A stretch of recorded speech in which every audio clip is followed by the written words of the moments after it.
cocok itu presiden minta maaf atau rakyat minta maaf sama presiden? Saya tanya sama Anda. Potensi kesalahannya lebih banyak rakyatnya apa presidennya? Ya, tapi kan kita tidak punya formula budaya di mana presiden terus melaku lewat kampung-kampung jaluk sepuro kan nggak mungkin. Akhirnya open house gitu. Tapi kalau diurut-urut yo, lha apa rakyat jaluk sepuro? Kene sing sampean gaya angel uripe yo. Engko bulan Sapar, bulan Juli nganti September engko kene wis gak iso bayar utang negarane yo. Mari ngono akan ada sesuatu yang huru-hara yang agak serius kok. Kok sampean malah ngongkon aku jaluk sepuro? Aku salah opo? Mangan angel njaluk sepuro barang sampean gak kei mangan malah gak njaluk sepuro kan gitu kan. Nah itu kenapa kok tidak pernah ada presiden minta maaf kepada rakyat itu kenapa itu? Apa dia merasa benar enggak punya kesalahan atau bodoh atau apa?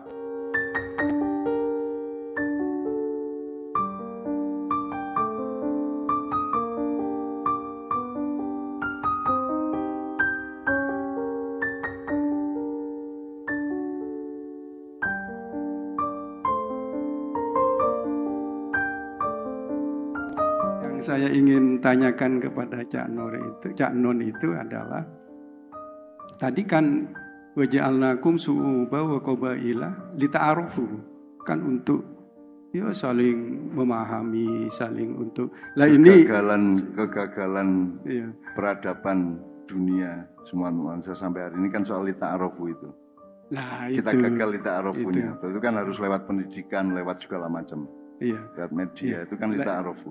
Kira-kira gitu ya Pak Yaknon punya resep apa sih supaya fitrah manusia yang berbeda-beda itu perbedaan agama, perbedaan status sosial tetapi tetap dalam kerangka supaya kemaslahatan atau lita'arufunya itu loh supaya benar-benar tercapai. Ya, ada banyak Pak, ada. Kita harus mengepung kehidupan ini dari banyak sisi karena dia bulatan. Jadi misalnya tadi Anda itu ya benda, ya tanaman, ya binatang, ya setan, ya malaikat misalnya gitu ya. Nah, spektrum besarnya manusia. Nah, di dalam itu ada spektrum-spektrum kecil. Misalnya Anda itu kan awalnya kan cuma materi, debu itu, mintin ya, debu. Kemudian Anda dikasih Allah sifat tumbuh, jadi Anda itu tanaman. Jadi tanaman itu ada dalam diri Anda. Paling tidak habitat tanaman itu ada pada diri kita. Kemudian benda yang tumbuh, bernafsu dan bergerak. Binatang. Jadi kita adalah binatang. Andaikan kita tidak punya akal dan nurani, tidak punya kolbun dan aklun gitu ya, kita adalah binatang. Gitu. Jadi kita harus tahu bahwa kita itu binatang. Cuman kita dibekali aklun sama kolbun atau fuadun itu sehingga kita bisa menjadi khalifah. Sebab kalau kambing itu kan dia mengembek, dia tidak tahu kalau dia mengembek. Ya.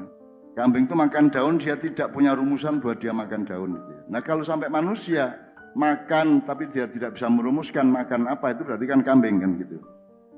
Jadi, nah bahkan di dalam spektrum manusia yang lengkap, ini manusia itu seperti Allah itu sendiri. Jadi miniatur Allah, seolah gitu ya. Jadi spektrumnya itu punya keragaman, kelengkapan, tidak hanya syu'uban wa qabail. Tapi punya kelengkapan zatiyah sedemikian rupa sehingga kita itu begitu lengkapnya. Jadi pluralisme itu ciptaan Allah, bukan ideologi manusia. Nah, sekarang masalahnya kita harus menemukan kembali mindset atau manzilah tadi itu. Nah, misalnya apa? Misalnya UGM itu syu'uban apa qabail? Sehingga kan metode lita'arufunya beda dong. Kalau syu'uban beda, qabail beda. Jadi kalau syu'ub itu berasal dari kata sya'bun. Sya'bun itu adalah sekumpulan orang yang berasal usul dari darah yang sama. Jadi itu marga atau kayak habaib itu ya. Kayak habib-habib itu kan berasal dari darah yang sama. Rasulullah lewat Ali, kemudian Hasan atau Husain. Mau Syarif, mau Sayyid dan seterusnya gitu ya. Tapi kedua-dua itu habib. Gitu. Sementara kalau kayak fakultas hukum ini kan kabilah ini. Jadi orang yang berkumpul karena keperluan bersama. Kan itu. Itu bisa klub sepak bola, bisa klub mancing, bisa klub motor, bisa kelidih, bisa fakultas hukum, bisa ormas, bisa parpol. Itu semua kabilah atau jamaknya qabail. Nah, yang menjadi problem kita adalah li ta'arofu ini. Li ta'arofu, jadi li itu untuk, ta'aruf itu dari kata berupaya, berjuang untuk terus-menerus saling tahu satu sama lain. Termasuk orang bersuami istri itu li ta'arofu. Makanya di dalam ayat tentang pernikahan itu, yang namanya sakinah itu dibedakan oleh Allah penggunaan kosakata fi dan ila. Jadi ya, kalau Anda mantu nanti, kalau tiang ditancapkan itu namanya litas kunu fi, pakai fi. Tapi kalau laki-laki ke perempuan nikah itu litas kunu ila. Artinya satu statis, yang satu dinamis. Jadi orang bersuami istri itu harus berjuang terus-menerus untuk mensakinahkan keadaan. Dan tidak boleh ada yang kehilangan itikat untuk memperbaiki keadaan. Karena dia litas kunu ila, jadi dia menuju. Kalau tiang kan nancep wes gitu ya, itu statis. Tapi kalau pernikahan itu kan, pernikahan itu berarti negara, pemerintahan, hubungan sosial itu kan ila semua kan gitu. Nah, jadi memang sangat jelas sebenarnya apa namanya, fitrah itu sangat jelas dari Allah. Karena apalagi kalau kita kembali ke yang tadi, fitrah itu bukan kamu menjadi siapa secara dzatiyah maupun secara kultural atau secara apapun. Fitrah itu konsepnya Allah itu. Bahwa saya itu ini ja'ilun fil ardi khalifah. Khalifah itu Bapak-bapak sekalian, khalifah itu dari kata khalfun. Khalfun itu mburi. Jadi khalifah itu orang yang membuntuti. Kalau kanan yamin, kalau kiri yusra atau yasir, kalau depan amam, orangnya namanya imam. Jadi kalau di depannya namanya amam, kalau belakang khalf orangnya namanya khalifah. Jadi khalifah adalah orang yang ngikutin atau membuntuti Allah sesuai dengan fitrah yang ditentukan oleh Allah. Gitu. Jadi, nah sekarang kan manusia pada melehar kabeh mas, nggak buntutin Allah kan gitu kan, buntuti nafsunya masing-masing dan seterusnya kan gitu, buntuti keduniaan, buntuti harta benda, buntuti segala macam lah gitu ya. Jadi mereka tidak menjadi khalifatullah, jadi mereka menjadi khalifatul dunya atau khalifatul daulah, khalifatul harta benda dan seterusnya kan gitu. Jadi menurut saya saran saya adalah menggambar kembali manzilah atau mindsetnya. Misalnya universitas ya bagi saya, nek persaku ya keliru universitas ini. Tidak ada fakultas. Sekarang coba IAIN. IAIN itu yang dipelajari apa Bapak? Sebelum UIN ya. Ada fakultas syariah. Itu kan maksudnya objeknya syariat Islam toh. Usuluddin, maksudnya usuluddin di dalam pemahaman Islam. Jadi Islam menjadi objek. Betul enggak? Islam adalah bahan studi. Loh kan enggak gitu Allah nyuruhnya. Allah tuh nyuruhnya Islam itu, yaitu fitrah Allah itu Islam dalam soal agama. Allah nyuruhnya, lihatlah sebagaimana aku melihat, berarti melihat secara Islam. Melangkah secara Islam, bukan Islam itu gini. Jadi gampangannya kalau fotografi, Islam itu lensanya, kameranya, bukan objek fotografinya. Nah kalau universitas kan objeknya. Jadi IAIN itu kan objeknya itu Islam.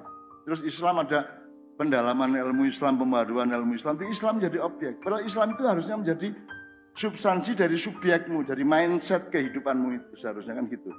Kalau saya gitu Pak, jadi menurut saya sederhana kok. Tidak perlu fakultas hukum melakukan apa-apa, tapi pokoknya pada setiap orang menumbuhkan, kalau bahasa Jawa mendunungkan kembali, memproporsikan kembali struktur kehidupan ini semuanya gitu.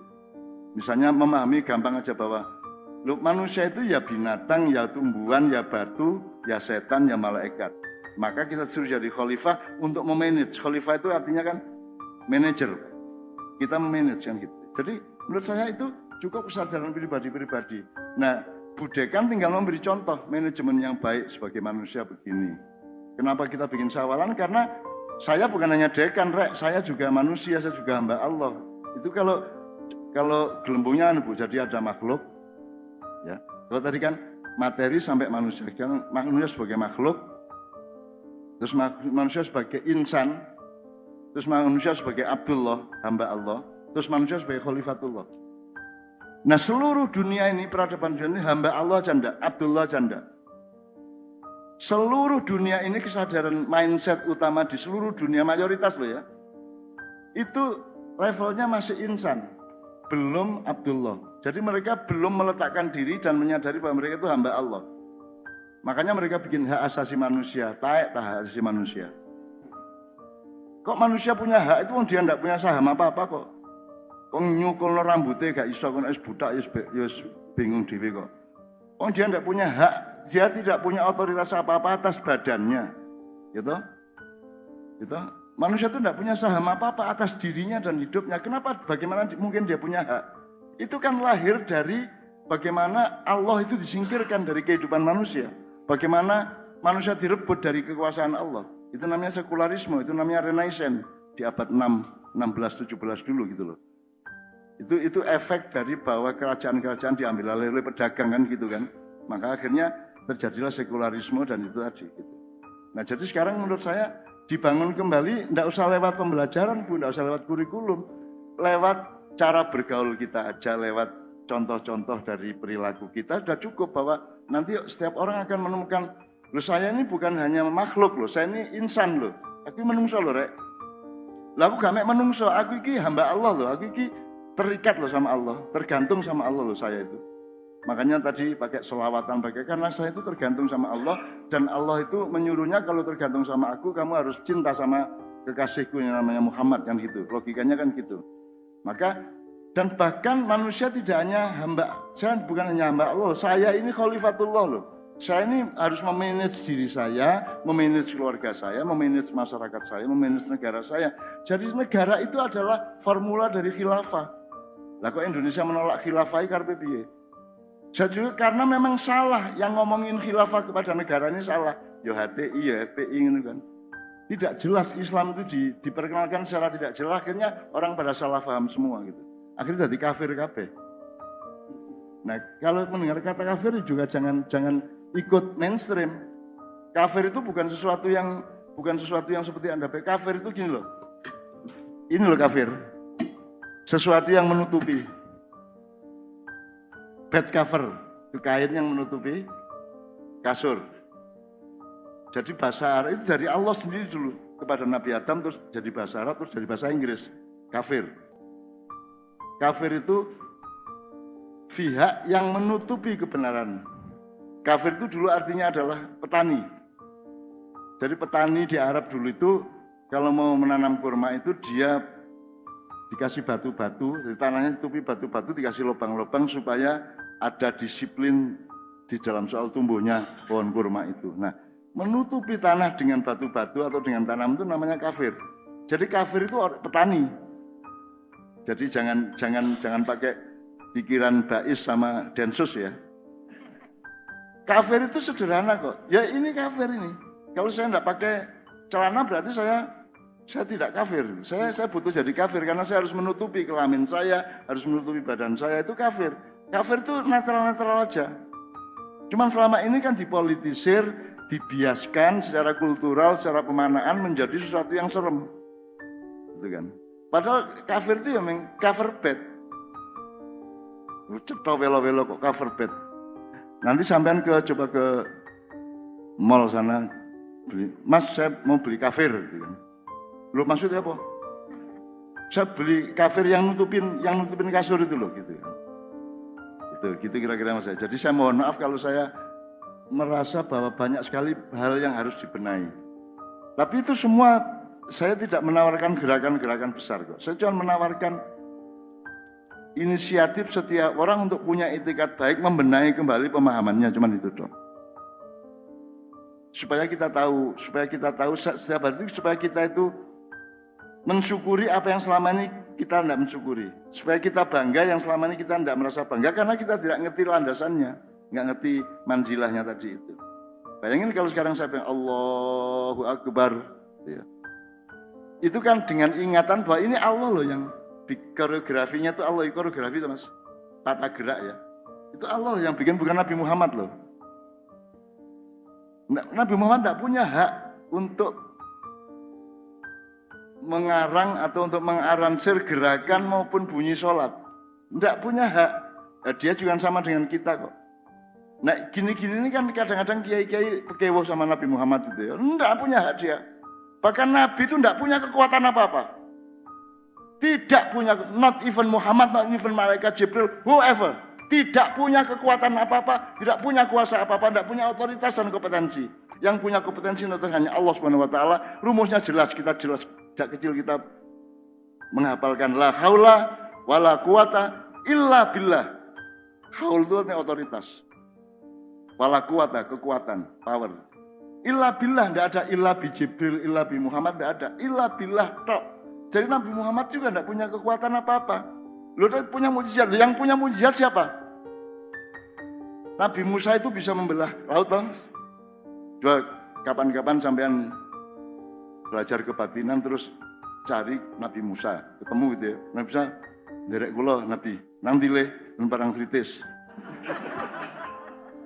Jenengan nggawa tongkat.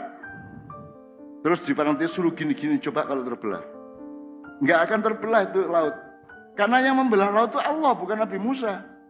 Jangan lupa ini hakikat ilmu, hakikat pengetahuan. Dan tidak usah pakai memang gitu, saya ketemu Nabi Musa saya ngomong gitu kok. Saya ngomong gitu langsung tidak apa-apa. Nabi Musa objektif kok dia.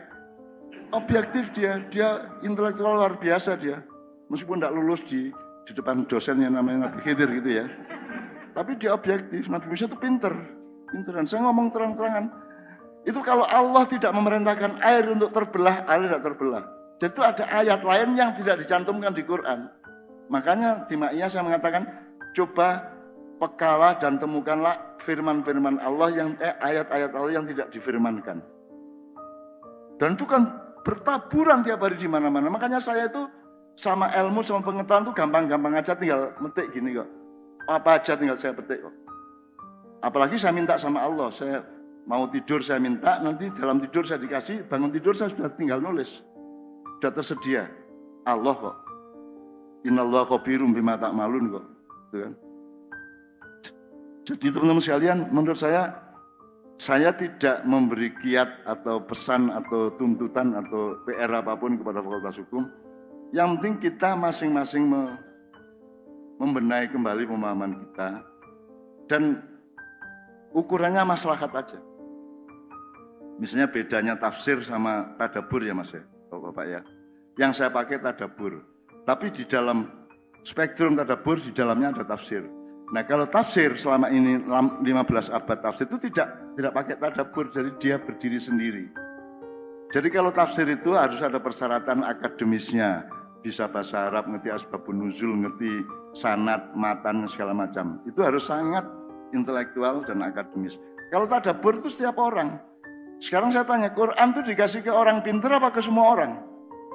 Semua orang. Jadi kalau orang tukang kayu, tukang kuli di pasar, petani, dia pasti dikasih akses oleh Allah, dikasih bekal oleh Allah untuk mengakses Al-Quran. Betul enggak? Mustahil tidak. Masa Allah pilih kasih, pokoknya sing intelektual dok, sing nafsirkan. Enggak. Itu mufasir aja yang punya persyaratan seperti itu loh. Setiap orang bisa mengakses Quran dan boleh. Itu namanya tadabbur. Dan di dalam Al-Quran tidak ada anjuran Allah untuk menafsirkan. Jadi tidak ada mufasir. Yang ada tadabbur. Afala yatadabbaruna al-Qur'ana am fi qulubihim akfaluha. Jadi yang anjuran Allah di Quran itu tadabbur. Tadabbur itu dari kata dubur, Bapak. Logikanya gini, tadabbur itu lakukan sesuatu sehingga yang keluar dari duburmu itu baik, maslahat. Jadi misalnya naik motor itu kenal pote cis itu ya, bagus, tidak berwarna, tidak kemebul, itu berarti kan mesinnya bagus. Nah tadabbur itu adalah bagaimana kita berlaku baik sehingga keluarnya itu maslahat. Jadi tadabbur itu gampangannya pokoknya taekmu apik lah. Nek mbadokmu gak karu-karuan tuaes gak karu-karuan ngono. Jadi pokoknya tadabbur itu artinya pokoknya taekmu apik. Jadi supaya yang keluar dari duburmu itu baik, itu namanya maslahat. Dan itu serius. Karena kalau mufasir sekarang tidak ada tafsir, Anda mau baca Jalalain, mau Ibnu Katsir, mau sudah siapa aja dah. Mau Mbah Soleh Darat, mau sapa wis. Al-Misbah, mau Quraisyab, mau siapapun saja, Alif Lam Mim aja tidak ada yang bisa menafsirkan. Alif Lam Mim semua hanya Allah yang tahu. Nah, kalau hanya Allah tahu, apa sampean ayat, sampean firmankan? Gimana? Ya Allah, kenapa engkau kasih alif lam mim yang manusia semua tidak bisa menafsirkan? Untuk apa itu? Nah, terus ngono piye? Kan berarti kita boleh dong mendayagunakan, memaslahatkan alif lam mim dong. Boleh dong. Meskipun kita tidak boleh memastikan bahwa itu kebenaran Allah, tapi kita boleh menginterpretasi, terus syaratnya cuma maslahat apa tidak. Kalau maslahat enggak apa-apa, wis. Misalnya ada yang sholat itu alif itu gini, kalau lam itu rukuk, kalau mim itu sujud. Gitu. Boleh aja, asal membuatmu rajin sholat, kan itu kan. Bahwa itu tafsir yang benar apa tidak Allah yang tahu, mufasir yang enggak tahu. Kita sama-sama enggak tahu, kita semua dzanni. Kita tidak qat'i. Tapi menurut saya tadabbur itu sangat penting. Jadi Anda harus lebih merdeka mentadaburi segala sesuatu. Termasuk terhadap Islam, terhadap ayat Quran, terhadap kejadian-kejadian yang kita alami segala macam itu. Itu kira-kira jawaban saya untuk. Jadi saya tidak memberi nasihat. Saya minta kalau Prof Hawin ada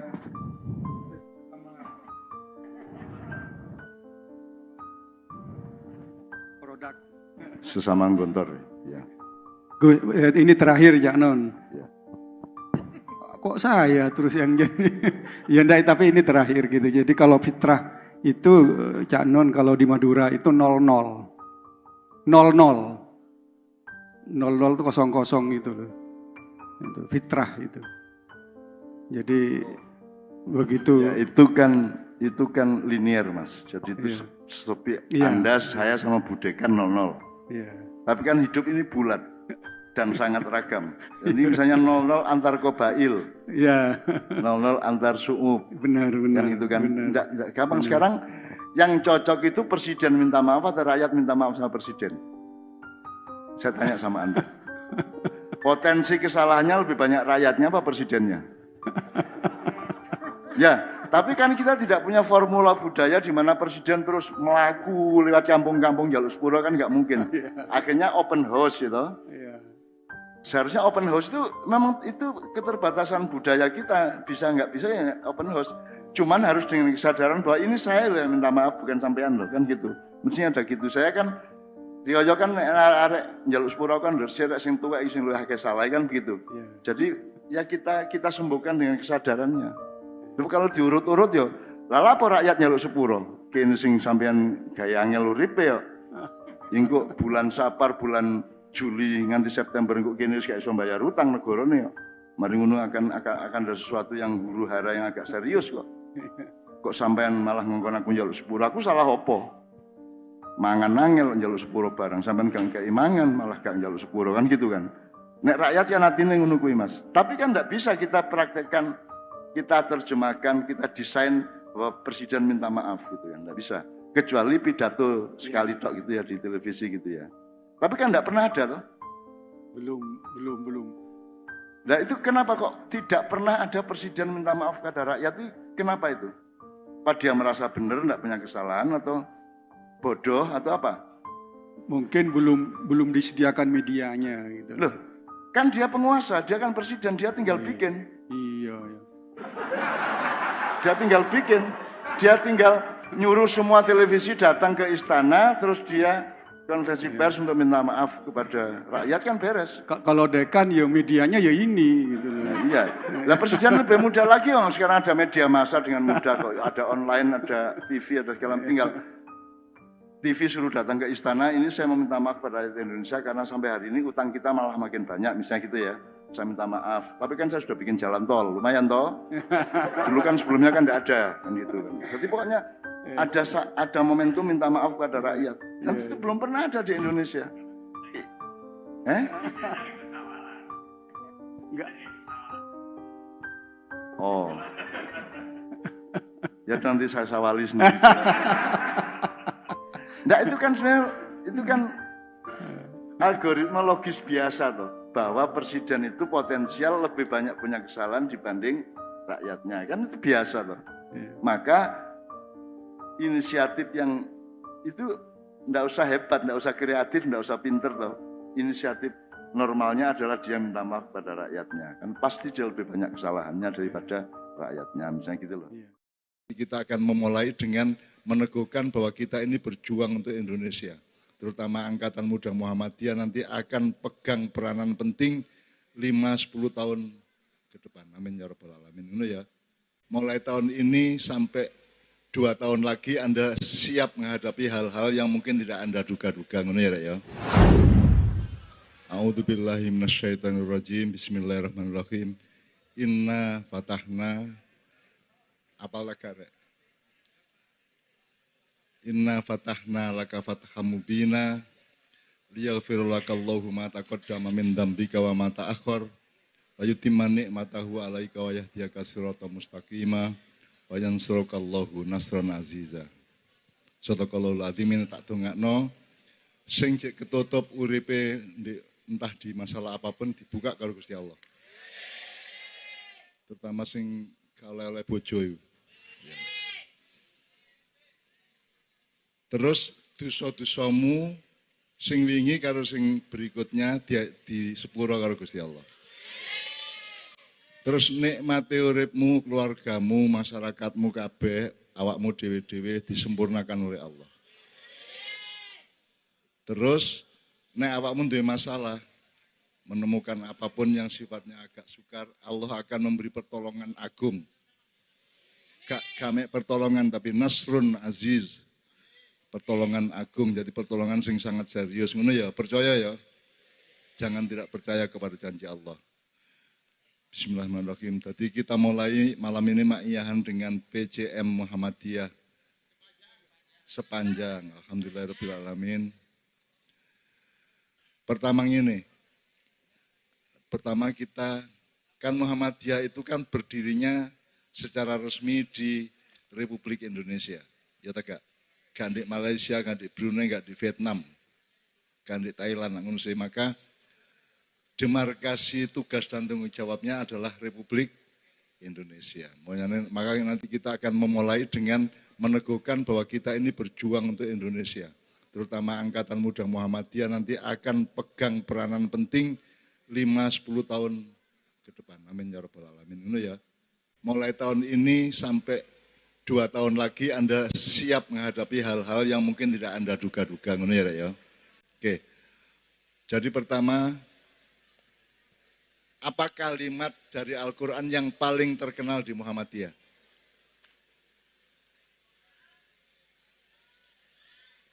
Apa? Apa, Rek? Apa? Oh, iku kabeh nek iku. NU yang ngono, LDI yang ngono.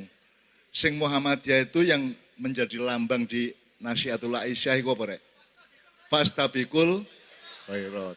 Mas Helmi, itu ayatnya kan dari walikulli wijhatun huwa muwalliha fastabiqul khairat. Walikullin wijhatun huwa muwalliha fastabiqul khairat.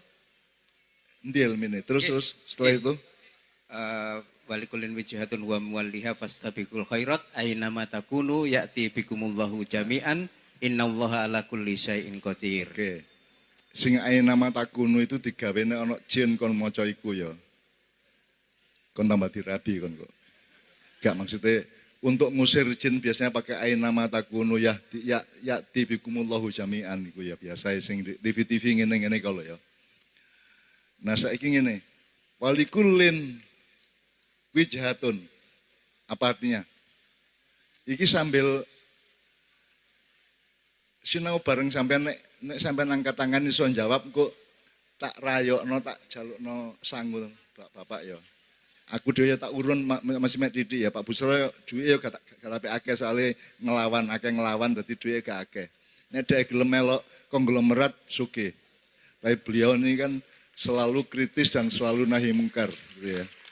Jadi podo melarate karo aku. Oke. Walikullin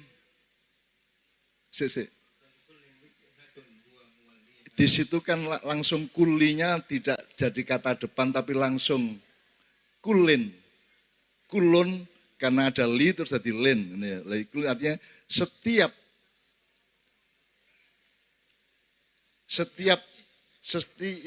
wong sing urip, setiap Anda itu wijhatun. Iya. Bukan walikuli umatin, walikulin. Jadi itu sangat universal untuk siapa saja. Ojo meneh kok wong. Masih iwak ya masih cacing iku duwe sesuatu yang dihadapi. Ya. Walikulin wijahatun. Jadi ada sesuatu yang dihadapi. Termasuk Muhammadiyah.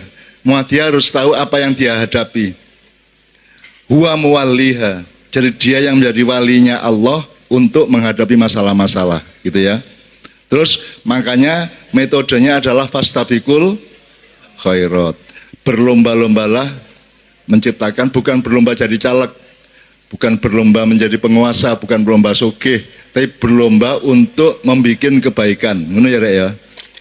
Dan itu nomor satu di Muhammadiyah. Aku roh Muhammadiyah cilik iki ya. Kata fastabikul khairat itu. Dan ternyata itu ayat dari Allah yang sangat sangat indah. Dan seterusnya, ngono ya, Rek ya. Oke. Terus ini supaya kita sinau bareng, saya minta dengan sangat, siapa nanti di antara teman-teman dari Angkatan Muda Muhammadiyah, siapa yang akan langsung pegang mikrofon untuk saya tanya-tanya? Ya, Mas Budi mungkin bisa dibantu. Ayo. Jadi saya itu dipeseni untuk menguraikan ayat-ayat tertentu ya, Hel ya. Tapi saya kan bukan mufasir dan saya mutadabir, artinya Al-Quran itu tidak pernah ada ayat yang menyuruh manusia menafsirkan. Yang ada adalah menggunakan akal, menggunakan pikiran, tapi menafsirkan tidak ada. Yang ada adalah mentadaburi. Ayatnya Mas Helmi, afala yatadabbaruna al-Qur'ana Am ala qulubin aqfaluha. Jadi Anda semua adalah mutadabbir. Anda semua itu punya akses dan punya kemampuan untuk menyerap Al-Qur'an dan menafsirkannya gitu ya. Artinya menafsirkan sesuai dengan level Anda dan pengalaman Anda masing-masing. Jadi kalau tafsir itu biasanya kemudian menjadi ekspertasi para ahli.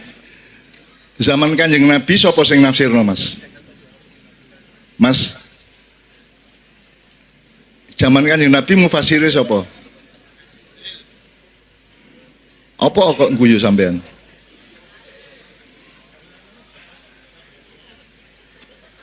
Mas Helmi, dalam sejarah tafsir itu lahir berapa abad setelah Rasulullah?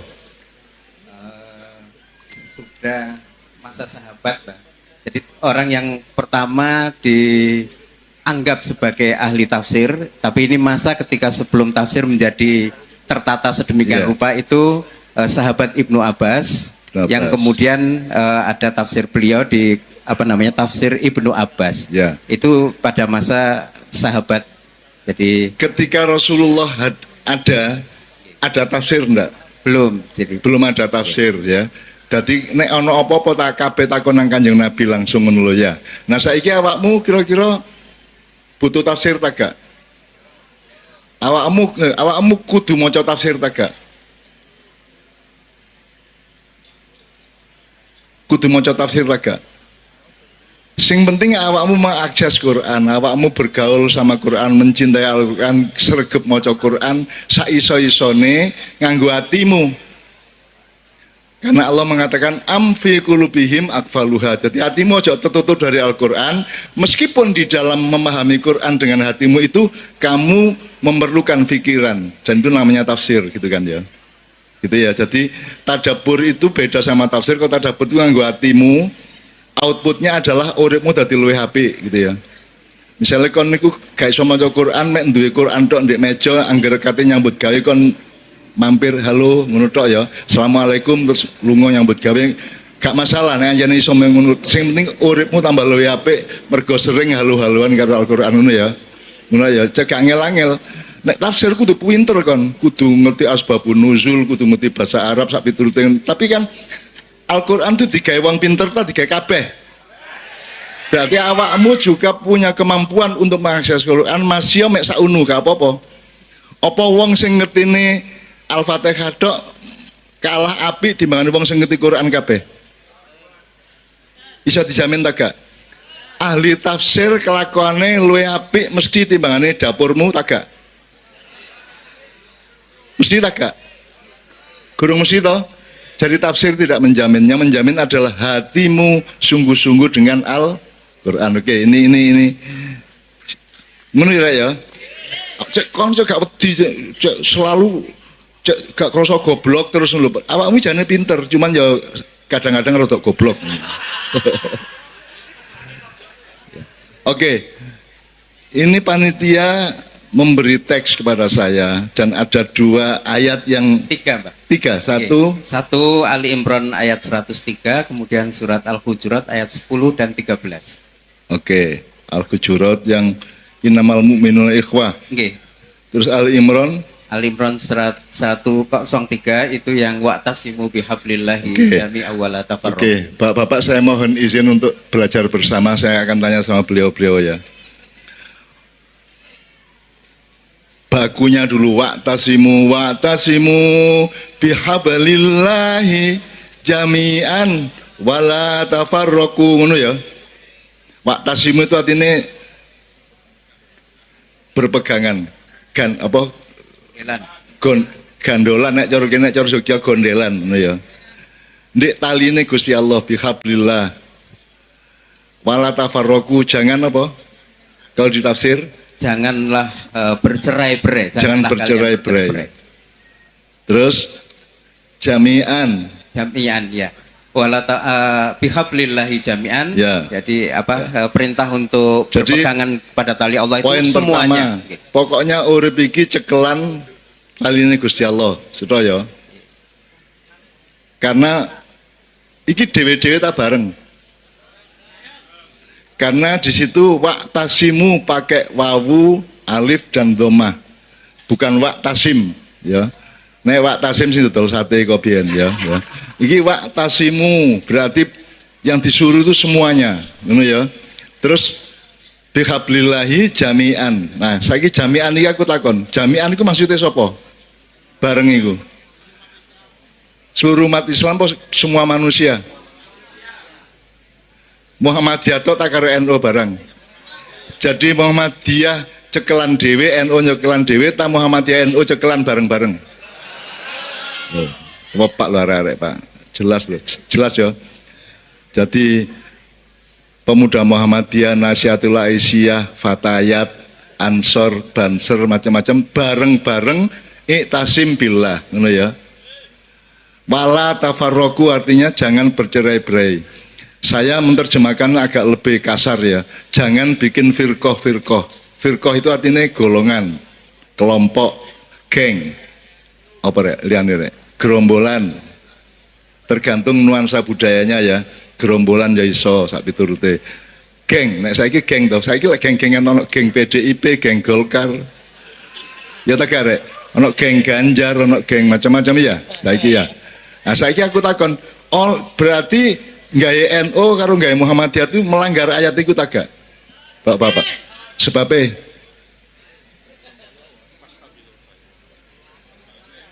lho jare kudu bareng-bareng.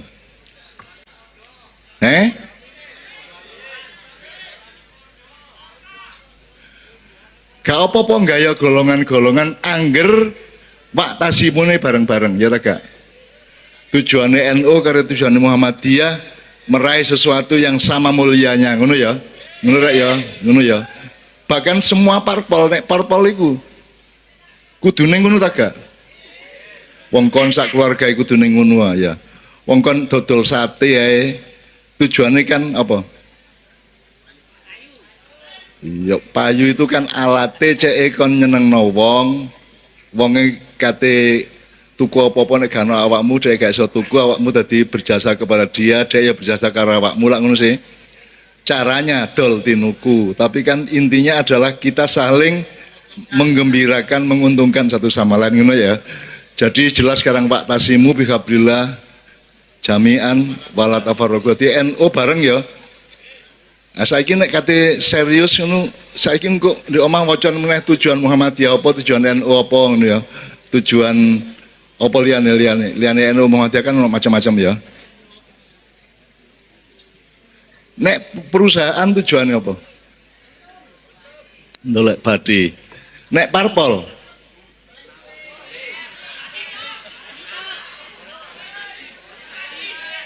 golek badi juga. Lah perusahaan.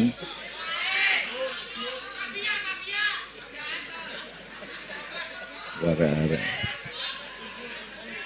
Ya Allah, al cangkemmu makruhun, ya Allah. Arek-arek Masya Allah, engko nek ana apa-apa iki sing paling banter dhewe iki ya. Engko melayu wis nggawa pedang, sing pedang gak ono mudo akhirnya. Jadi nek Anda bikin kelompok yang urusannya adalah politik seperti parpol itu, tujuannya padha karo perusahaan ta gak? Ternyata ono sing padha ya. Gitu ya. Tapi asli nek kudune nek gawe parpol iku tujuane apa rek? Nek ngakune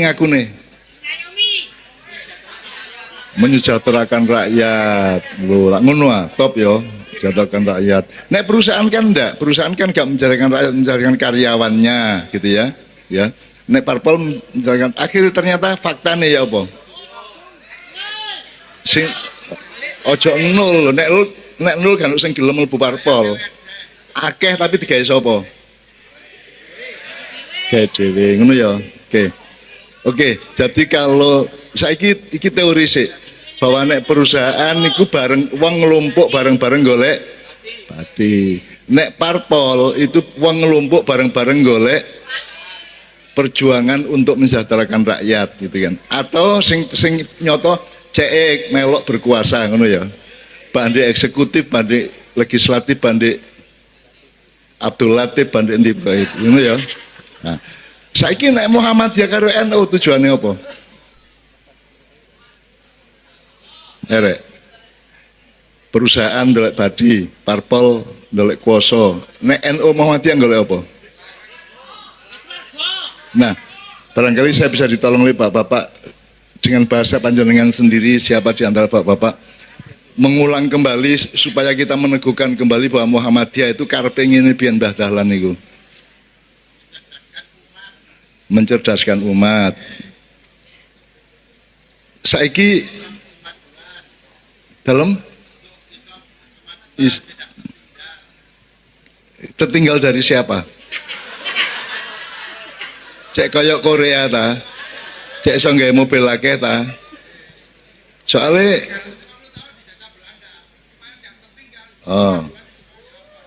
Oh ya. Wah, ngono rek. Yang ngono jenenge sinau bareng gitu ya. Jadi pertama untuk mencerdaskan umat. Aku saiki takon, Muhammadiyah lahir 1912, betul enggak? Berarti wis 100 tahun piro, luwih piro? 113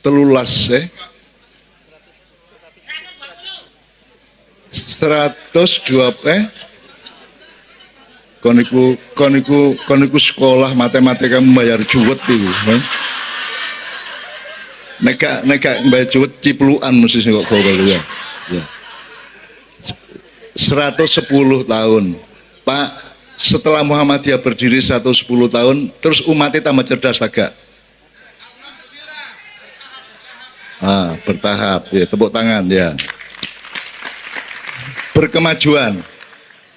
Kemajuan itu maksudnya apa? Material, akhlak, rohaniah, atau apa Pak? Nomor siji.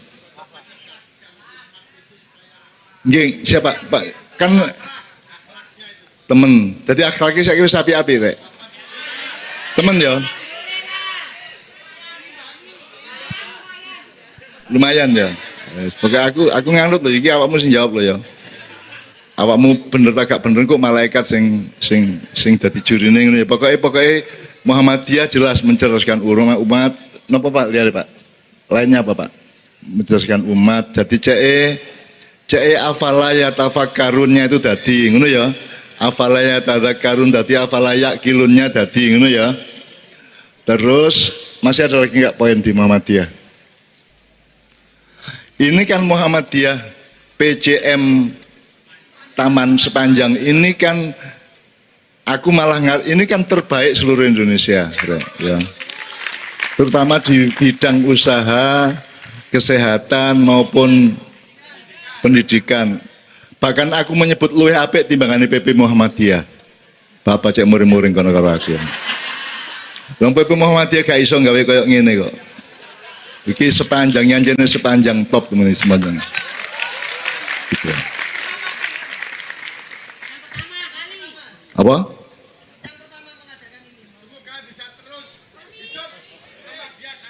Yes. Pokoknya NU karo Muhammadiyah friend ya, dulur ya. Dulur, awas nek gak. Muhammadiyah iku memperjuangkan Muhammadiyah ta Islam.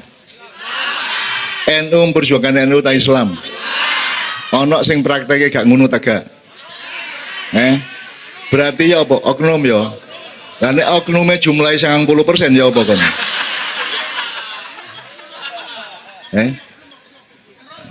Ya siapa apa ngono. Wong Jawa iku pinter golek alasan pokoknya. Ngono ya. Pak Nun, ya. Teman-teman Banser juga dilibatkan dalam sinau bareng malam hari ini. Tepuk tangan. AMM. Banser. Berarti Banser bisa menyumbangkan satu lagu yang dari budaya NU ya. Jalal Waton. Gak apa-apa ya. Ngono ya. Sik. Alon-alon tapi iki malam ini iki nek udan ya apa? Sementul apa? Los ya. Temen ya. Nek awakmu ikhlas kepercikan Allah dari langit. Iku sak karepmu nek kon mangkel engko dadi loro. Nek kon ikhlas dadi rezeki. Ngono ae ya, aja ngel-ngel karo Gusti Allah kusnudon aja ya pokoknya. Pokoknya kena situk berarti meneh duitku tambah 10.000. Kok oleh cicik kakek dari lumayan iki 10.000 ditambah esme wong wedok gitu kan. Wingi wong wedok mesengut meneh engko teko omah mesem ngono ya. Mas monggo Mas ngono kok paling. Ngono ya. Amin ya pokoknya gak apa udan rek. Aku tak ngene aku nek pas udan aku tak ngene. Ya, Oke. Ini kita sudah mencoba menafsirkan satu ya. Pelan-pelan ya. Kita kasih kloso untuk Pak Busro ya. Jadi Busro itu biar koncoku sekolah rek. Nyun sewu ya, iki mesti pinter iki. Nah aku muring-muringan, guru tak dugang, tak bantah, pokoknya ngawur aku pokoknya biar. Cuman alhamdulillah mbuya apa ceritane arek-arek SMA Muhammadiyah 1 Jogja aku milih aku dari ketua umum OSIS. Pak Busro sekretaris umum. Jadi suaraku aku oleh 294 tak Busro 1 swidak papat. Tapi mari nasib PCJ dari ketua KY, ketua KPK aku mek dari ketua Kiai Kanjeng. Gitu ya. Nah, teman-teman sekalian di Muhammadiyah itu ada pelajaran kemuhammadian dan saya eling sing jeneng kemuhammadian gurune jenenge Pak Margono, Pak Kastolani, guruku biyen. Banser siap ya, ntar mas ya, ntar ya. Ada 2 ayat dari Ali Imran. Jadi saya mau tanya kepada bapak-bapak nanti, kepada yang mewakili PCM.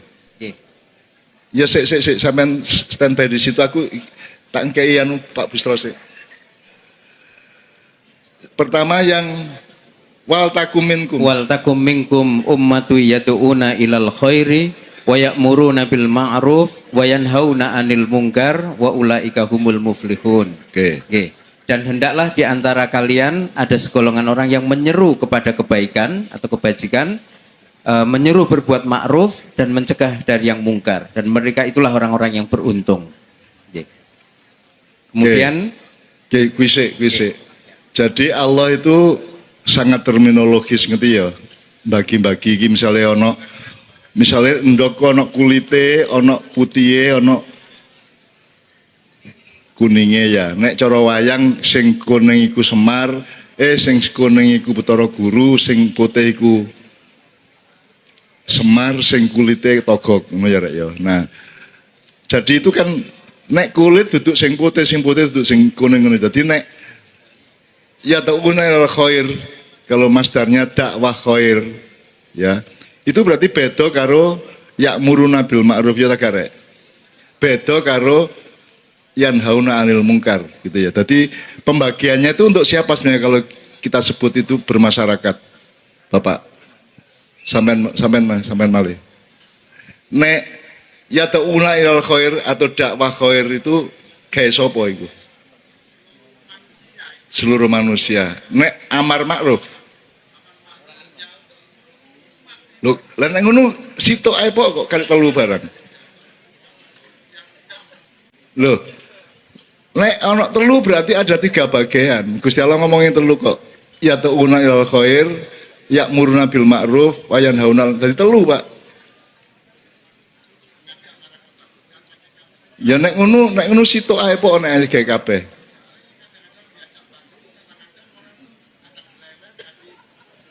Lah ya mulane sing tak takokno iku iki nek dakwah khair gawe sapa, nek amar ma'ruf gawe sapa, nek nahi mungkar gawe sapa.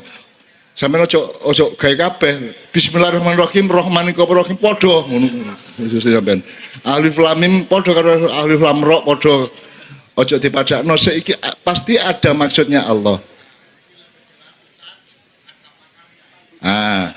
Ya kita mohon. Kita mohon. Kan ada 3 selama ini yang dipakai di masyarakat cuma 2. Amar ma'ruf nahi mungkar. Padahal di ayat tadi ada 3. Dakwah khair, amar ma'ruf nahi mungkar. Itu kan ada division of labor nek cari wong modern. Ada pembagian tugas, ada segmen yang berbeda-beda yang melakukan tugas yang berbeda juga. Nyun sewu Bapak, siapa yang akan Ustaz, nyun sewu Pak Ustaz.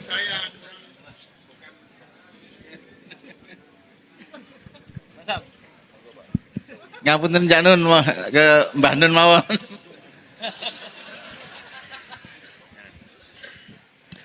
Oke. Kalau gitu iki gak mergo aku luwih roh ya. Nek miturut aku lho ya. Awakmu oleh gak percaya lho ya. Sing nabi sapa sih? Muhammad. Aku duduk kiai barang, duduk ketua PP Muhammadiyah barang. Tadi aku rungokno gak, alhamdulillah gak kurungokno ya pantes-pantes saya, gak kau percaya ya gak masalah gitu ya. Jadi sekarang kita ambil dari lugawiyahnya Bapak, kita ambil dari tata bahasanya atau apa ya, nahwu sorofnya lah gitu ya. Wal takum minkum ummatun siji yad'una ilal khair. Yad'u itu memanggil atau mengajak ke kebaikan. Nek ngajak itu berarti kudu tak gak? Nek ngajak itu oleh gelem oleh gak gelem to?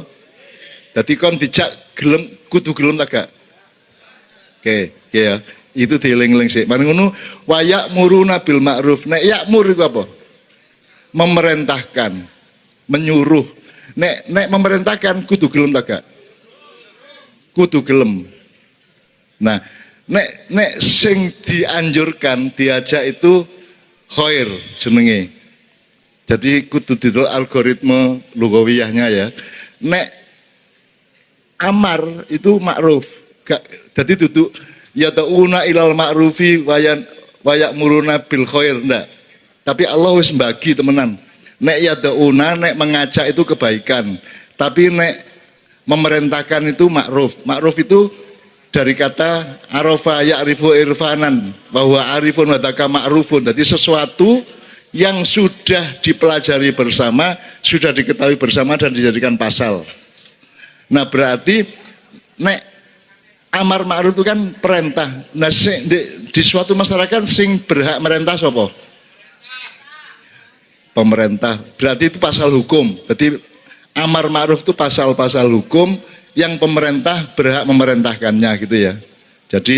Jadi nek ya ta'una ilal khair itu untuk kita semua. Ayo dhewe oleh ngajak ayo rek tuku rujak rek, ayo mancing rek, ayo rek selawatan rek, ayo rek ngaji rek ya.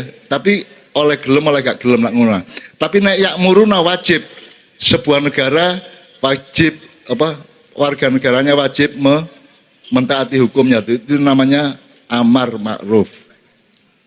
Nek nahi mungkar mencegah kemungkaran itu bareng-bareng pemerintah yang mencegah, rakyat juga ikut mencegah, ngono ya rakyat. Jadi ma'ruf itu beda sama khair. Nek khair itu kebaikan yang masih cair. Misalnya ini,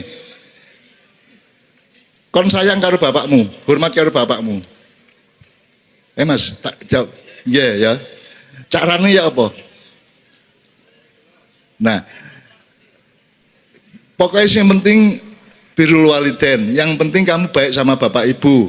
Caranya kok sih, yang penting itu namanya khair. Gitu ya. Sayang nang anak khair gitu ya. Sayang nang ibu bapak khair. Sayang nang tonggo khair ngono ya. Ya. Tapi naik ma'ruf itu sesuatu yang sudah dirumuskan bersama, ya tegak. Bahwa saiki misalnya secara kultural nang ibu itu ngambung tangan, gitu ya, ngapur rancang, dilu nek liwat, sak piturute ya, ngumbahno seweke, sak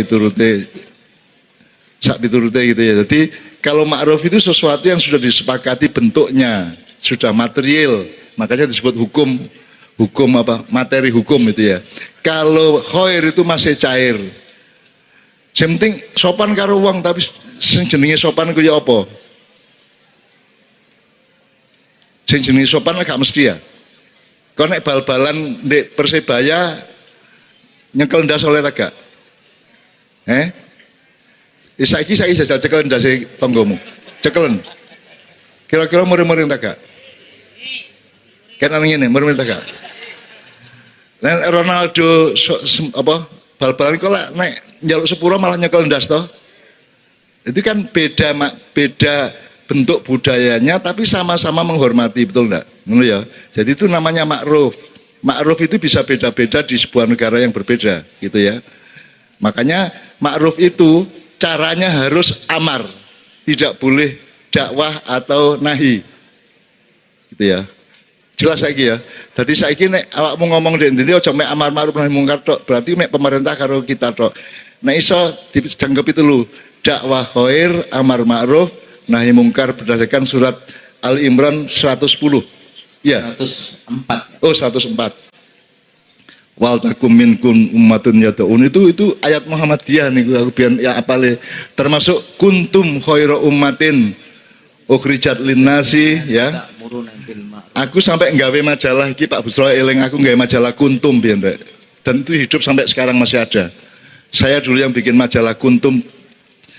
Kuntum itu koyok kembang ya, kuntumnya kembang, tapi sing tak jane sing tak jupuk ayat dari kuntum khairu ummatin yad'una ilal khair wa ya'muruna bil ma'ruf gitu ya dan seterusnya ya ngono ya Rek ya. Nah, teman-teman sekalian, nek ono nahi mungkar iki terakhir. Nek ono nahi mungkar sing melakukan kemungkaran itu biasanya rakyat atau pemerintah ya iso. Kan pemerintah kan kudune amar ma'ruf. Ya tegak. Ada kemungkinan enggak pemerintah atau pejabat amar mungkar? Aku takon niki. Ada kemungkinan enggak? Misalnya anak pejabat korupsi itu amar ma'ruf atau amar mungkar? Amar mungkar. Nah, pendekar untuk melawan kemungkaran itu ada sebelah kanan saya yang namanya Pak Busro Muqaddas, gitu ya. Sebenarnya saya ingin ada semacam game atau pertanyaan kepada kelompok-kelompok tapi gak apa-apa wis. Tapi Pak Busro ini dulu ada pendekar Pak di abad 18, pendekar yang asalnya dari turunannya dari Mojopahit, Demak, Pajang, Mataram, terus di Banjarnegara ada namanya Kiai Busro Suhada, bukan Busro Muqaddas ya. Busro Suhada ini kemudian dia ahli silat, dia jagoan. Terus punya murid, terus dia pindah ke Jogja, terus beberapa muridnya itu termasuk Pak D-nya Pak Busro ini, pendekar silat ya. Nah kemudian mereka yang di Jogja mendirikan tapak suci, perguruan silat tapak suci itu dari asal usulnya dari Kiai Busro Suhada dari Banjarnegara. Kenapa saya tahu? Karena Kiai Busro Suhada itu diserai oleh Mataram untuk menjaga komplek makam Kolopaking, menurut ceritanya Rek. Mulane rada ana hubungane karo aku, mergo aku iki ya kala jengking ngono Rek ya. Nek kon lak kala menjing kan ya. Ngono ya. Jadi teman-teman sekalian, setiap kalimat dari Allah yang thayyibah yang kita ucapkan itu adalah anjuran supaya sampai menemukan syahadat. Bahwa dalam hidup ini Anda menemukan peran Allah yang luar biasa gitu loh ya. Makanya nomor satu, Islam itu bukan iman tapi syahadat. Syahadat itu salah satu outputnya adalah iman. Syahadat itu bersaksi. Tapi inti percaya karo nyekseni. Tepak endi? Tepak endi kon ngalami tak krungu tok. Nah, jadi luwih penting di iman karo syahadat. Makanya syahadat itu ojo pisan tok, syahadat itu tiap hari. Tiap hari telitilah kebesaran Allah dalam hidupmu, dalam dirimu, dalam badanmu, dalam pekerjaanmu dan seterusnya. Setiap kali kamu menemukan kebesaran Allah, maka kamu menemukan kadang alhamdulillah, kadang astagfirullah, kadang Allahu Akbar. Ngono ya, jelas ya, saiki ya. Jadi kalimat thayyibah itu adalah saran untuk supaya Anda berpikir, ono apa rek? Kok kontes moro-moro Allahu Akbar, subhanallah, sak pitu ngono ya. Oke, mudah-mudahan malam ini peradaban Muhammadiyah NU yang nyawiji Bhinneka Tunggal Ika di sepanjang ini akan menyeluruh di seluruh Indonesia. Amin. Nah, saya kira ayo dirungokno bareng-bareng Pak Busro. Pokoknya hal-hal yang apa saja yang selama ini merupakan kemungkaran untuk masyarakat, untuk umat Islam dan untuk rakyat Indonesia dan seterusnya, itu yang tahu persis itu Pak Busro. Nah aku iki ruwe sing enak-enak, sing apik-apik ngono rek. Nah iki kan roh sing gak sing ngono-ngono iku dhek roh gitu. Karena matanya sangat tajam tuh. Mata malaikatnya. Nah aku kan mata-mata gak tapek malaikat gitu ya rek ya. Ngono ya rek ya. Sekarang semua Al-Fatihah untuk Pak Busro. Umur panjang. Amin ya. Al-Fatihah. Alhamdulillah minasyaitonir rajim. Siratal ladzina an'amta 'alaihim ghairil maghdubi 'alaihim waladdallin. Amin. Sahabat saya sebut sahabat karena saya tahu percintaannya pun saya tahu. Sir-sirane zaman SMA aku roh persis. Aku roh persis. Sak jeneng-jenenge, sak dukur tinggi badannya sampai roh aku. Oke, tepuk tangan Pak Busro semuanya. Assalamualaikum warahmatullahi wabarakatuh. Tentu malam hari ini sebagai wujud rasa syukur kita kehadirat Allah, termasuk saya bertemu dengan sahabat saya MH Ainun Najib. Ya, nama lengkapnya Muhammad Ainun Najib. Dulu satu kelas dengan saya di SMA Muhammadiyah 1 Yogyakarta. Terus kemudian dia meneruskan di Fakultas Filsafat UGM, terus Fakultas Ekonomi. Sengaja tidak diluluskan. Nah, kalau dulu misalnya lulus tidak setenar ini, tidak menjadi senior saya. Nah, karena cerdas, maka beliau ciri orang cerdas itu berani dalam kemaslahatan. Nah, lalu tidak mau kalah dengan saya. Tuh. Kan Cak Nun tadi bilang dulu ketua OSIS atau IPAK, Ikatan Pelajar Muhammadiyah di SMA Muhammadiyah 1 Jogja. Saya sekretarisnya. Itu ada riwayatnya atau tidak saya nggak tahu. Ada dokumennya atau tidak, tapi yang jelas beliau ini lebih cerdas bacaannya. Sehingga kemudian menempatkan nama MH di depan namanya itu. SH saja belum langsung pakai MH. Wani-wani ini. Tur ning ngarep, ternyata MH itu Muhammad Ainun Najib. Nah, nasibnya beda, tapi bacaannya jauh lebih bagus dari dia. Yang namanya bacaan itu tidak harus sekolah. Sekolah memang bagus, tapi ada orang membaca situasi kemanusiaan, situasi alam, situasi manusia dengan alam dan sebagainya.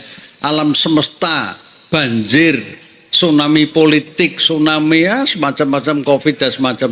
Itu kalau dibaca dengan hati nurani dan dengan akal sehat, melahirkan orang antara lain seperti Cak Nun ini yang emangnya di depan itu.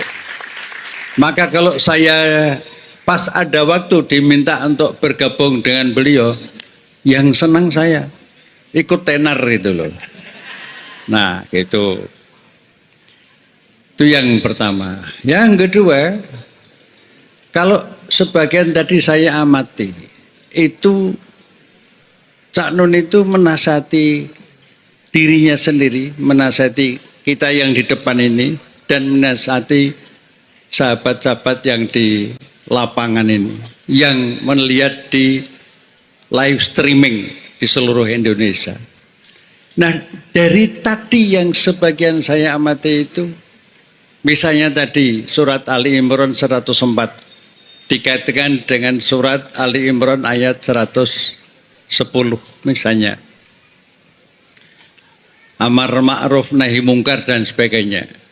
Nah, sekarang itu mesti ad-dinun nasihat. Agama itu nasihat. Nasihat itu mesti tentang kebaikan. Nah, nasihat dari Allah kepada umat Islam sedunia, antara lain kepada Muhammadiyah mulai 1912 dan kepada adiknya Muhammadiyah Nahdlatul Ulama 1926. Dua kiai besar pendiri Muhammadiyah NU, Kiai Haji Ahmad Dahlan dan Kiai Haji Hasyim Asy'ari Allah yarham, itu sekolahnya sama di Mekah Al Mukarramah sana. Ilmune padha wae. Nah, berkembang pesat. Nah, perkembangan Muhammadiyah dan NU yang pesat itu saya ingin membuktikan yang dari kaca Muhammadiyah. Misalnya begini. Nanti silakan dibaca. Surat Ibrahim ayat 24 dan ayat 25. Tidak usah saya bacakan ayatnya, karena ini nanti masih menyambung dan sebagainya. Kalau semuanya kuat, kita sampai jam 3 pagi. Siap? Nah, yang enggak kuat Cak Nun itu. Jadi, di dalam ayat ke-24 dan ayat 25 itu, Allah menyebutkan, perumpamaan orang-orang yang baik itu ialah dengan perumpamaan kalimat yang baik itu ialah Allah memberikan perumpamaan dengan pohon-pohon yang baik. Pohon yang baik, yang kuat itu cirinya dua. Akarnya kuat ke bawah. Ya. Terus dahannya menjulang ke tinggi. Kemudian di ayat 25, pohon yang akarnya kuat itu, ya, kuat dan menjulang ke tinggi itu tu'ti ukulaha kullahinim biizni rabbiha, kata Allah sendiri. Pohon yang baik yang cirinya tadi saya sebutkan itu akan melahirkan, akan membuahkan. Membuahkan itu dalam arti akan menghadirkan produk amal-amal jariah setiap saat atas izin Allah, biizni rabbiha. Nah, Allah memberikan perumpamaan dengan kalimat yang baik itu, dengan pohon yang sempurna yang cirinya ada dua tadi itu, disampaikan kepada seluruh umat manusia agar manusia selalu mengingati. Nah, sekarang itu Al-Quran. Buktinya ada enggak? Nanti saudara-saudara kandung kami, kita semuanya dari Nahdlatul Ulama bisa menambahkan. Saya akan membuktikan salah satu saja. Karena saya supaya bentar ya.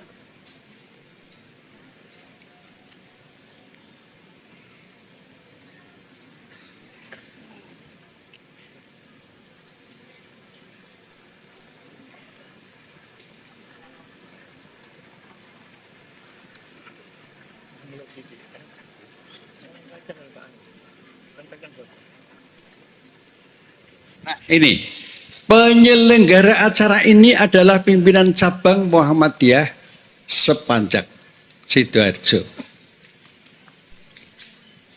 PCM itu singkatan pimpinan cabang Muhammadiyah. Itu memiliki tanah yang kita duduki sekarang ini. Pinten? 5.600 Ustaz. 5.600. 5.600.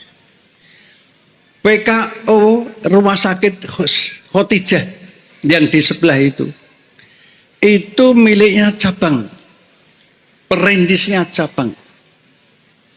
Dokter spesialisnya sudah 26 spesialis. Dokter umumnya 8. Subspesialisnya 16. Tempat tidurnya, bednya 244. Tanahnya berdiri di atas hampir 10.000, 1 hektar berarti. Itu cabang aja seperti itu. Belum di tempat-tempat lain, misalnya di Klaten itu ada rumah sakit Islam yang didirikan oleh pimpinan daerah Muhammadiyah di mana? Di Delanggu sana. Itu rumah sakitnya gede banget di pinggir jalan raya. Baru saja mengakuisisi, mengambil oper gitu, mengakuisisi itu rumah sakit swasta yang lain yang sekarang sedang dibangun. Nah, secara nasional saya ingin menyampaikan, ini ada datanya ya. Secara nasional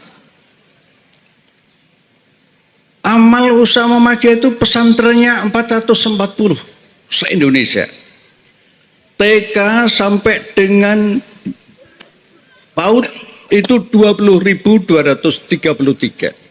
SD sampai SD dan Madrasah Ibtidaiyah 2.817. SMP dan MTS 1.826, SMA 1.364, sekolah luar biasa 50, perguruan tinggi 172 seluruh Indonesia, rumah sakit klinik ada 120 rumah sakit, 235 klinik, kemudian panti asuhan 561. Pertanyaannya dan jawabannya, angka-angka seperti itu wujud apa? Ya wujud Ali Imran 104, wujud Ali Imran 110, wujud surat Ibrahim ayat 24, wujud ayat Ibrahim ayat 25, dan ayat-ayat yang lain yang tadi kalau kita tadabbur, kita baca Al-Quran dengan terjemahan dan tafsirnya sambil direnungi, dikontemplasikan, direfleksikan, itu kita akan merasa bahwa manusia itu penuh dengan kelemahan, dan karena itu harus memohon bantuan kepada Allah. Nah, jadi dulur-dulur semuanya, beberapa ayat tadi kalau saya sampaikan itu bukan pamer, itu syiar, itu public relation, komunikasi bahwa umat Islam itu kalau menjalankan agama, entah itu Nahdlatul Ulama, entah itu Muhammadiyah, entah itu LDII, entah itu Al-Irsyad, Persis dan sebagainya, hasilnya jauh lebih dari yang tadi saya sebutkan itu. Sekarang kalau dibanding dengan pemerintah, perguruan tinggi negeri itu kurang lebih 130. Muhammadiyah jadi 172. Perguruan tinggi negeri lewat pajak, Muhammadiyah lewat wakaf, lewat lazismu dan sebagainya. Ya, banyak sekali orang-orang yang aktif di organisasi itu. Bahkan melihat Muhammadiyah seperti angka-angka yang tadi saya sebutkan itu, maka tidak sedikit orang-orang yang kemudian aktif di luar Muhammadiyah masuk menjadi pimpinan Muhammadiyah. Jadi anggota dulu, ikut pengajian dulu, ya, terus jadi pimpinan ranting, cabang dan seterusnya.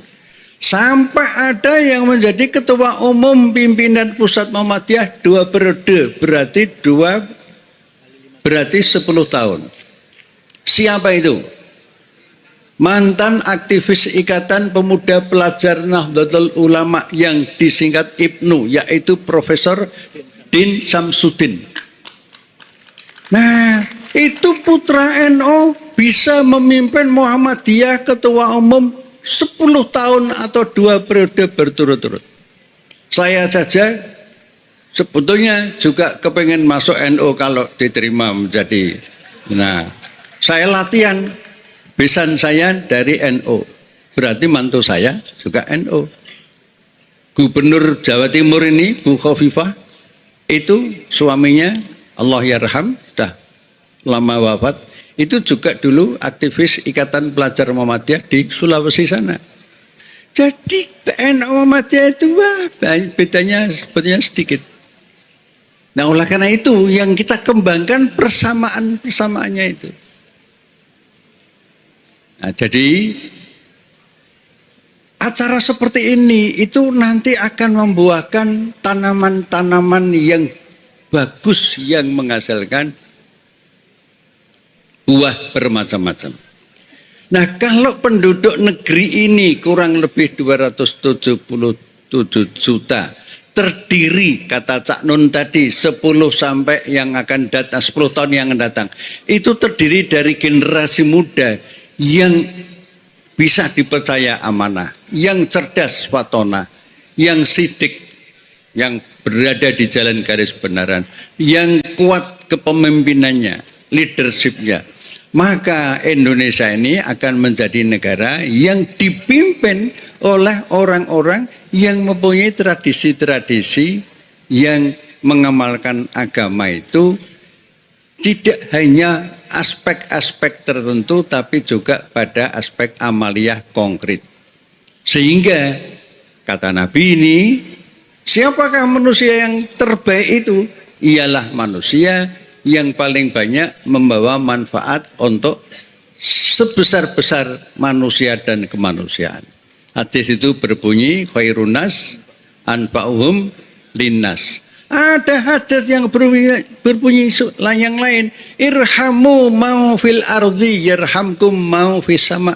Sayangilah yang di bumi, berarti tidak hanya Islam saja, tidak hanya Muhammadiyah saja, NU saja, semuanya saja, sampai tanaman-tanaman, sampai alam semesta.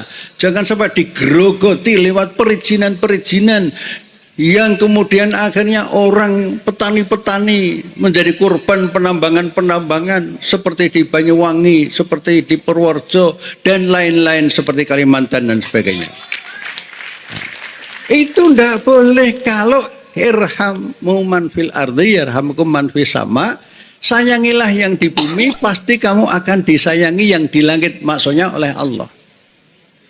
Nah, malam hari ini acara yang terpokok saya kesini itu mendampingi senior saya, ya, Cak Nun ini sahabat dari dulu sampai sekarang, umurnya kurang lebih samalah 70 tahunan. Cuma bedanya dia pembayar pajak yang sempurna. Saya tidak pernah membayar pajak. Bedanya itu saja, yaitu pajak lewat rokok. Jadi beliau ini IPM yang sesungguhnya, Ikatan Perokok Muhammadiyah. Nah, begitu.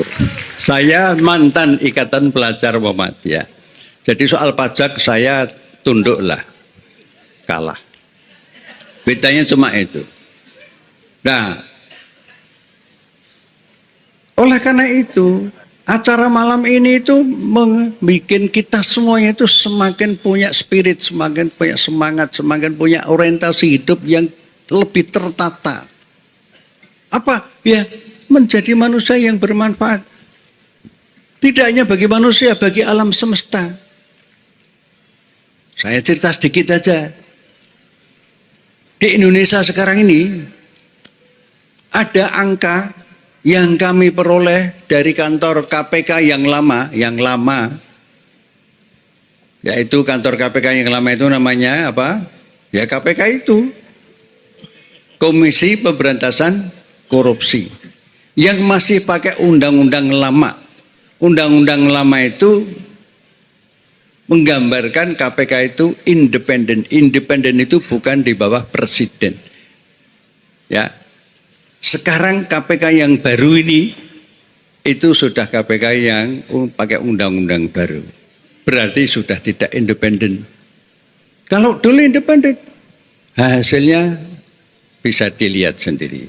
Nah, salah satu hasil yang saya sampaikan. Ini kaitannya dengan amar ma'ruf nahi munkar. Kalau orang baik dalam rangka menjadi khairun nas anfa'uhum nas tadi, maka pemberantasan korupsi itu sesungguhnya pemberantasan terhadap kejahatan yang kejahatan itu merupakan pembunuhan pelan-pelan kepada rakyat. Korupsi itu kejahatan, Bapak Ibu, saudara-saudara, dulur-dulur kabeh. Kejahatan di bidang kemanusiaan, perekonomian, keuangan negara, dan harta kekayaan rakyat. Nah, jumlah koruptor di Indonesia ini hampir semua provinsi ada. Jumlahnya ratusan. Di antara jumlah yang ratusan itu, jumlah terbesar kira-kira 375-an itu ada di Jakarta. Kalau di Jakarta kira-kira di mana? Senayan, terus Senayan itu macam-macam loh, ada bakso lapangan tembak barang loh. Mana Senayan itu tegasnya di mana? Senayan, mana Senayan itu? Gedung DPR ada bantekan itu. Terus di samping Senayan mana? Jakarta Timur, Rawamangun. Jadi pusat korupsi itu di Jakarta. Sampai tahun 2020 ini kurang lebih 375 jumlah koruptornya. Dan itu sebagian menteri. Kalau boleh sebagian saya ingat, Setia Novanto dari Golkar. Sapa meneh?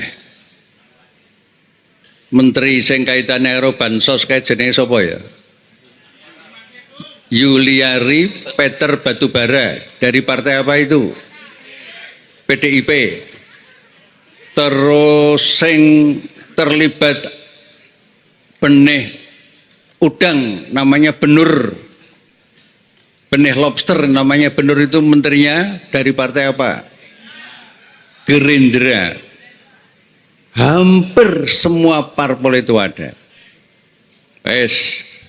Jadi kalau seperti itu partai politik orang-orangnya itu sekarang kita perbaiki lewat organisasi kemasyarakatan.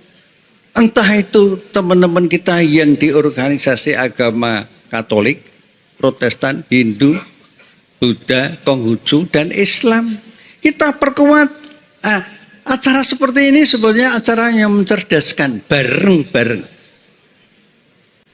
Penting, mungkin 3 bulan sekali gitu. Tuh. Ya, siapa terserah yang bisa memberikan narasumber. Nah, penutupnya dari apa yang saya sampaikan tadi, maka acara seperti ini itu menggambarkan cabang mana tadi sepanjang saja bisa menghadirkan seperti ini, tentu dengan bantuan semua pihak. Saudara-saudara kita dari Banser tadi bersama Kokam itu kan pemandangan indah itu. Ini sebelah saya nih, sebelah saya Cak Non itu juga dari aktivis Nahdlatul Ulama Jombang. Tuh, mana? Kompak pemadaan itu. Belum nanti kalau besanan. Ya. Termasuk Pak Din memberi contoh yang bagus. Nah, sekarang masyarakat ini kita didik. Dan yang terakhir sekali dalam rangka itu semuanya, ibu-ibu terutama bapak-bapak, supaya lebih memperhatikan masa depan regenerasi anak-anak muda itu. Nanti tolong Bapak Ibu dilihat di rumah. Surat An-Nisa ayat 9. Yang intinya, hendaklah kamu semua takut apabila meninggalkan generasi yang lemah. Lemah iman, lemah ekonomi, lemah politik, lemah pendidikan, lemah akhlak, dan sebagainya. Maka bertakwalah kepada Allah. Itu perintah An-Nisa ayat 9. Dengan demikian, bagi yang sudah hadir, yang rata-rata sudah rumah tangga muda, anak-anaknya kita doakan mudah-mudahan menjadi anak yang soleh-soleh. Yang belum berjodoh bisa memperoleh jodoh yang kufu, yang seimbang. Nek Jawa Timur entek lapor karo Cak Nun karo aku tak golek ning Jogja. Oke. Gratis. Nah, gitu. Tukar menukar gitu, ya. Ini penting, rumah tangga yang sakinah mawaddah warahmah itu rumah tangga yang dibangun di atas keseimbangan suami istri dalam hal keimanan, amal soleh dan sebagainya, dan cerdas, sehingga yang memimpin negeri ini ke depan adalah orang-orang yang betul-betul cerdas, ora ketoke cerdas, bul waliane cerdas. Nah, jangan sampai betul-betul orang yang jujur, ada rekam jejak, betul-betul pemimpin yang datang itu orang yang memenuhi janjinya, walladzina hum li amanatihim wa ahdihim raun, surat Al-Mu'minun. Jangan sampai pemimpin di Indonesia ini nasional maupun daerah-daerah itu terdiri dari orang-orang yang melalui proses-proses dimenangkannya itu lewat pilkada dan pemilu yang pakai besel atau suap. Sebab di dalam hadis jelas ar-rosi wal murtasi finar. Penyuap dan yang disuap itu diancam dengan neraka. Calon-calonnya suap padha wae. Nah, sekarang kalau ada seseorang yang menjadi bupati, wali kota, DPD, DPRD sampai dengan presiden menangnya karena suap, apakah itu juga tidak disebut dengan suap politik? Iya, haram enggak? Haram. Jadi untuk pilkada dan pemilu yang datang, kalau nanti ada calon siapapun juga datang ke rumah, serangan subuh, serangan fajar, serangan macam-macam, memberi duit, itu kalau sudah diyakini itu sebagai suap, dikembalikan dengan cara yang baik. Karena barang haram. Mustahil rumah tangga itu akan menjadi sakinah mawaddah warahmah kalau sumber penghidupannya berasal dari suap. Begitulah saya menjalankan perintah senior saya ini untuk menyampaikan apa yang bisa saya sampaikan malam ini. Dan besok pagi acara saya insya Allah akan menemui Bapak Kapolda Jawa Timur, akan mengharapkan pada beliau, mudah-mudahan beliau terbuka agar petani-petani di Banyuwangi yang dikabarkan ditahan oleh Polda atau aparat kepolisian di Jawa Timur itu bisa dikeluarkan dari tahanan itu. Dan kami mewakili pimpinan Pusat Muhammadiyah besok akan menghadap Pak Kapolda di Surabaya. Habis itu terus kami pulang untuk acara yang lain. Mudah-mudahan dengan doa Bapak semuanya, acara malam ini penuh barokah dan acara kami besok juga bisa memberikan bantuan yang konkret terutama kepada para petani. Begitulah. Saya kira begitu. Dan saya kembalikan pada Cak Nun. Assalamualaikum warahmatullahi wabarakatuh. Sekali lagi bertepuk tangan dengan hatinya berdoa kepada Allah. Mudah-mudahan yang beliau harapkan tadi oleh Allah dimudahkan jalannya. Jadi kan memang kita tidak bisa radikal atau revolusioner mengubah keadaan. Pak Busro menawarkan ormas dari kehidupan kulturalnya, akhlak sosialnya, mencoba melahirkan generasi muda. Jadi saiki gak perlu gelut kon. Sing penting kon saiki dadi wong apik temenan. Dadi kan tadi kan beliau mengatakan khairun nas anfa'uhum linnas. Selama ini kan kalau kita jadi orang modern kan disuruh jadi wong pinter, expert, pakar, ahli, ngono ya. Islam tidak, manfaat. Bahkan iku mek angkut-angkut watu, bahkan iku mek nyapu-nyapu tapi manfaat. Jadi asas manfaat itu adalah asas yang terutama, yang terpenting yang dibawa oleh Islam kepada umat manusia di muka bumi, dan kita sudah memilikinya sejak kecil. Jadi yang penting ada asas manfaat itu namanya soleh. Soleh itu kan selama ini kan disebut apik, ngono toh. Apik iku khair. Soleh adalah ada kata islah, ada kata soluka, ada kata muslihin, muslih ya. Kecenderungan orang atau kesadaran orang untuk selalu membuat sesuatu yang diperlukan atau untuk memperbaiki keadaan. Jadi awakmu pokoknya ojo adek pinter-pinter nemen gak masalah. Sing penting awakmu manfaat dengan kesolehanmu. Gitu ya. Artinya ono apa-apa sing kudu dandani. Pokoknya kita punya naluri dan kesadaran terus-menerus untuk memperbaiki segala sesuatu. Nek urusannya guru ngono dianakno cek manfaati tambah ngono ya Rek ya. Dan beliau tadi memberi contoh mengenai angka-angka yang Muhammadiyah sudah bahkan melebihi pemerintah jumlah universitasnya dan seterusnya. Jadi teman-teman sekalian, apa yang diungkapkan oleh beliau tadi ini bukan junior saya sama sekali ya. Saya sama dia sak kelas. Jadi aku duduk senior, bahkan aku biyen sing ganggu tok. Aku biyen sing penggaweane sing pokoknya sing nakal-nakali bagianku, gondrong barang aku sampai dipotong karo guru, menene mlebu sekolah tetap gondrong. Bagi niku wis dipotong, cuman kene tak potong gak di omah tak potong soal cek seimbang adik-adik kiwa karo tengen terus menene lu kok belum tok potong kok masih gondrong. Lu kan kemarin sudah dipotong adik-adik saya. Ngono aku. Jadi pokoknya aku pengen nakal tok. Jadi jangan percaya sama Pak Busro yang menyatakan saya seniornya. Dia pembohong soal itu. Gitu ya. Jadi Pak Busro ini betul-betul orang sakinah itu dia ini. Dan saya bersaksi selama 70 tahun usia kami itu dia betul-betul merupakan hampir dikatakan satu-satunya teman saya, sahabat saya yang istiqomah sampai hari ini untuk amar ma'ruf nahi mungkar. Pak Busro ini. Oleh karena itu sebelum tadi kan beliau menyebut ayat yang Ibrahim tadi ono sing hafal ya.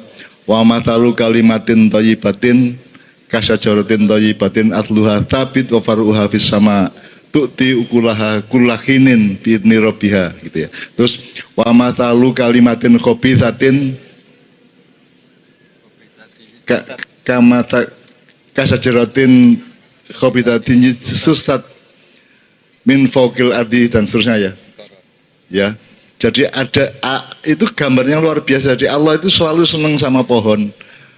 Makanya nek iso nggae awakmu menene ya perumahan niku ya, awakmu nggae perumahan tak nggae omah itu bikinnya itu taman dulu. Pohon dulu baru rumah. Jadi surga itu adalah kebun. Kalau bisa suatu hari Surabaya ini menjadi kota dalam taman, bukan taman dalam kota. Tapi kota dalam taman, karena kalau ajaran jannah itu seperti itu, ngono ya. Jadi awakmu menunggu sing gak omah cilik tapi wite apa jenenge rimbun gitu ya. Pokoknya wite sing lebih penting karena Allah itu sangat cinta kepada pohon-pohonan sampai memberikan analog atau memberikan metafor tentang kebaikan manusia dan suksesnya kebudayaan dan negara manusia itu melalui pohon. Gitu ya. Bahkan surga kan juga informasinya kan selalu pohon dan sungai-sungai yang mengalir.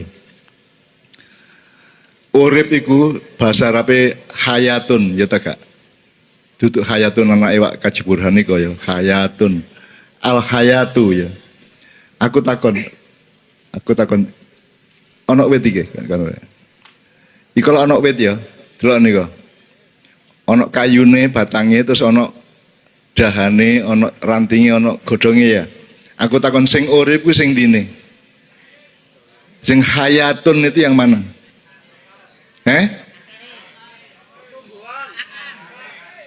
Akarnya. Apa? Iki wis krungu wingi soalnya aku ngomong.